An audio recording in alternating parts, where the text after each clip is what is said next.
Few would have ever thought a boy born in a remote village at Luba Mission in Chinsali would go on to become Zambia's first president and one of Africa's great leaders.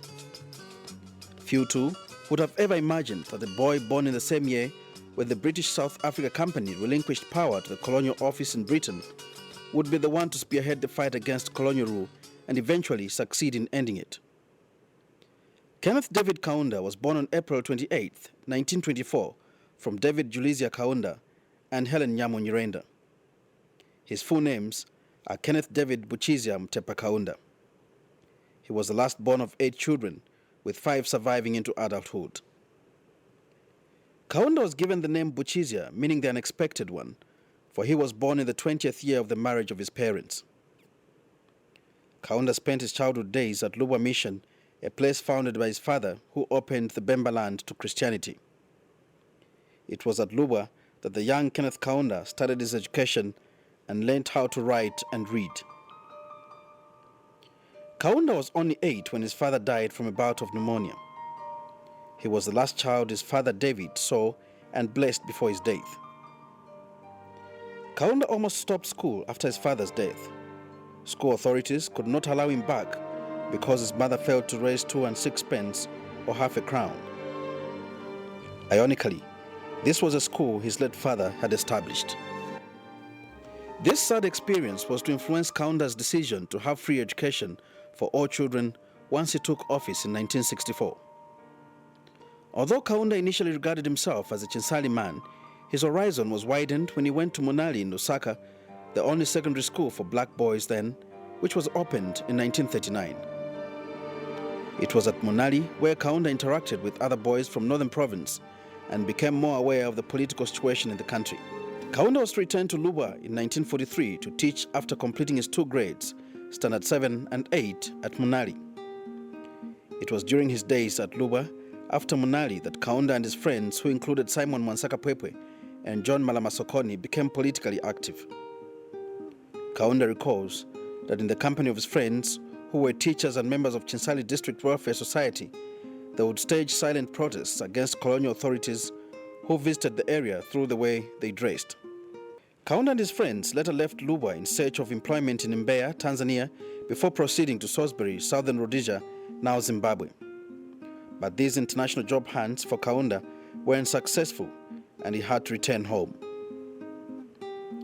Kaunda recalls that fighting for the rights of Zambians started a long time ago, with a few Zambians selected to sit on the Legislative Council and speak on behalf of Africans. The first Executive Council and Legislative Councils were set up immediately after the introduction of direct colonial office rule, but the Legislative Council comprised European settlers only, with no Africans.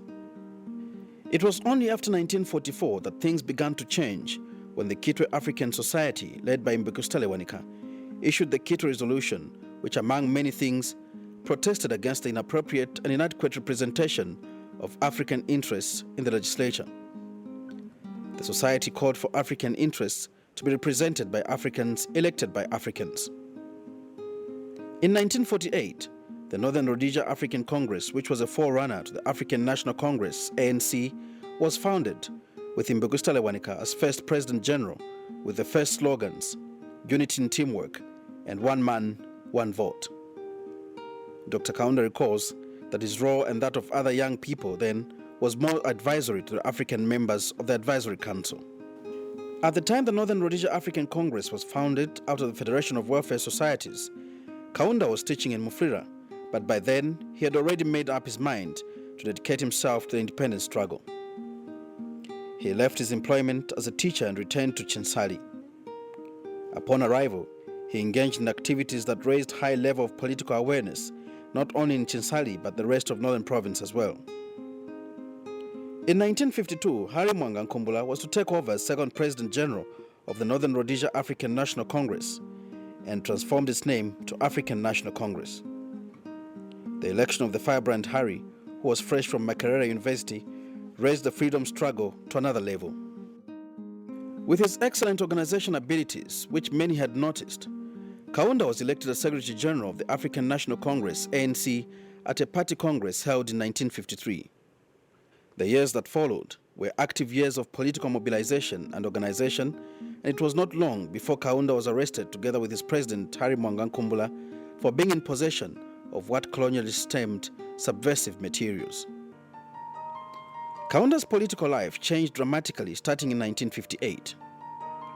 The Congress nationalist movement, which had been held together for 10 years, split with the formation of the Zambia African National Congress, ZANC, the forerunner of the United National Independence Party, UNIP. The split was among other issues over differences between the militants who wanted a boycott and the moderates who accepted to participate in elections based on the less than democratic 1958 constitution. All in all, Kumbula was accused by mainly the youngsters of taking a casual approach to the struggle.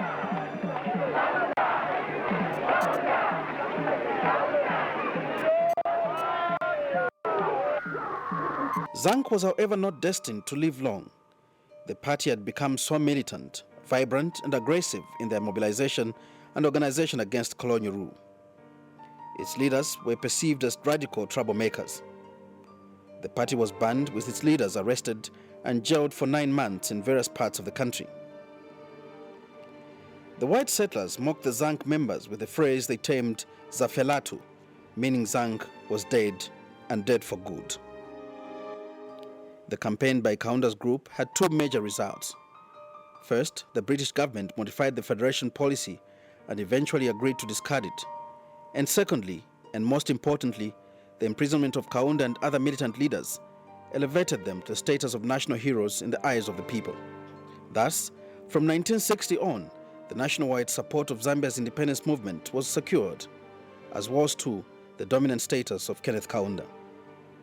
Kaunda came out of prison together with other ZANC leaders in 1960, and after 4 months he was elected president of UNIP, the United National Independence Party, formed by Maina Soko and Paul Kalichini while Keke was in prison. UNIP under Kaunda was to push the independence struggle further into an aggressive drive and adopted what they called passive non-violent action, a form of civil disobedience against the federation policy. This was the Cha-Cha-Cha period. It was a period of heated speeches, aggressive campaigns, and clashes. It was during this period that Mrs. Linda Burton, a white settler, was burnt to death near Ndola. Kaunda went into reflections and published 2 books, Black Government together with Colin Morris, and later Zambia Shall Be Free. In 1963, the road to independence started lighting up.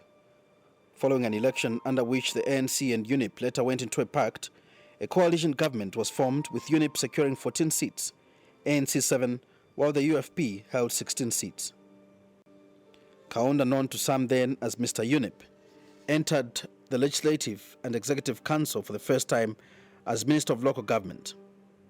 As for ANC, Mr. Harry Kumbula, who had earlier been a member of the Legislative Council, became Minister of African Education.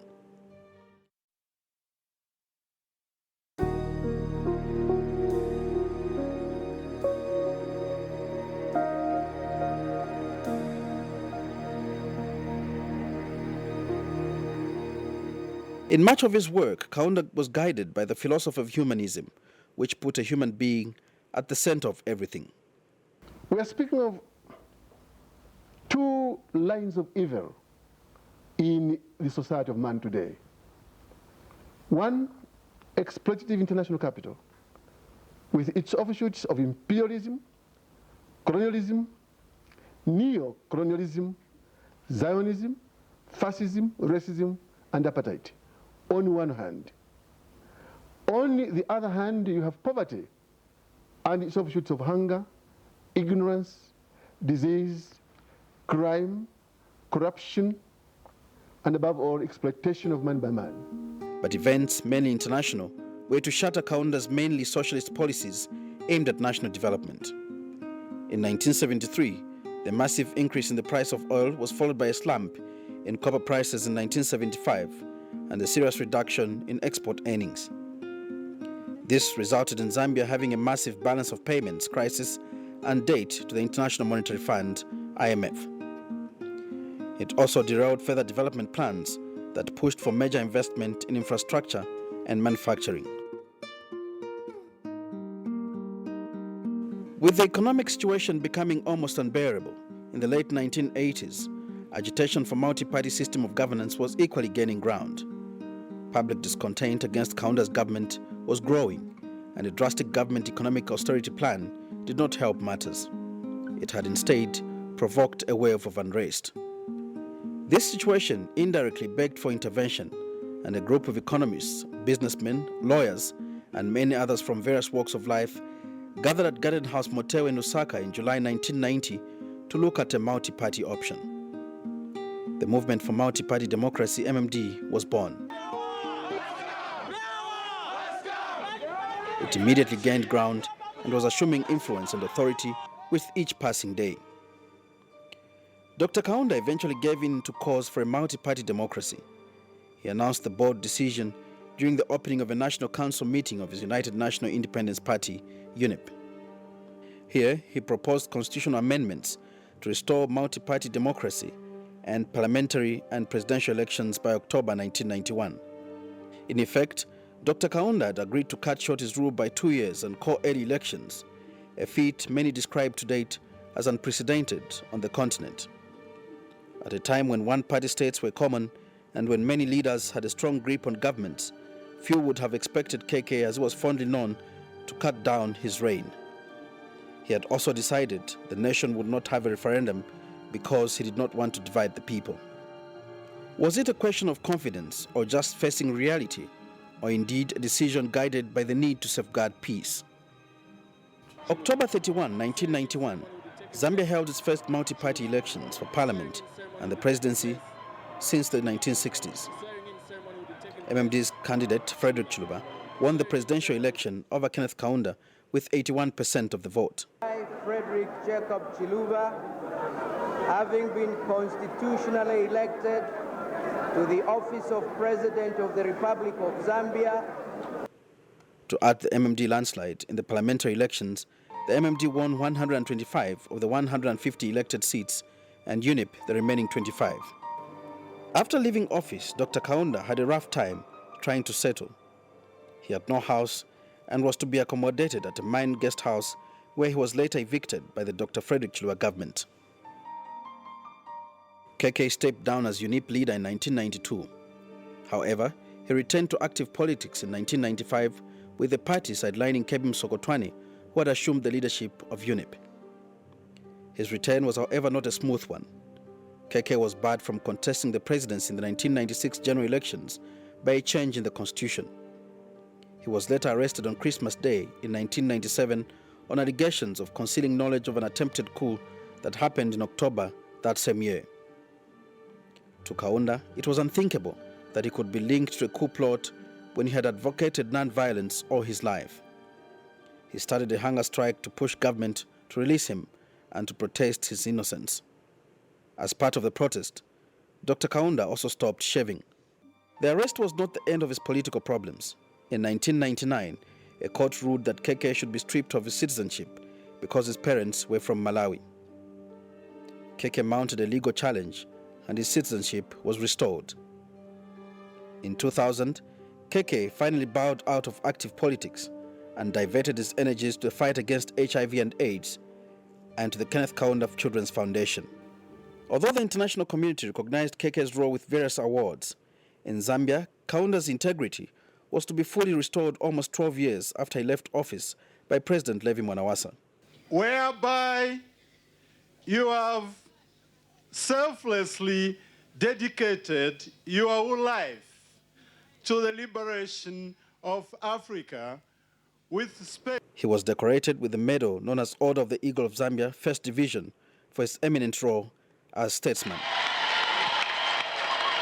To date, KK stands out as Zambia's colossus, as an international statesman, pan-Africanist, nationalist, national president, a strong family man with strong family values. Kaunda is a lover of sport, particularly golf and football. KK looks back at his long and distinguished life and public service and can afford to sing his favorite song, "The Lord is My Shepherd."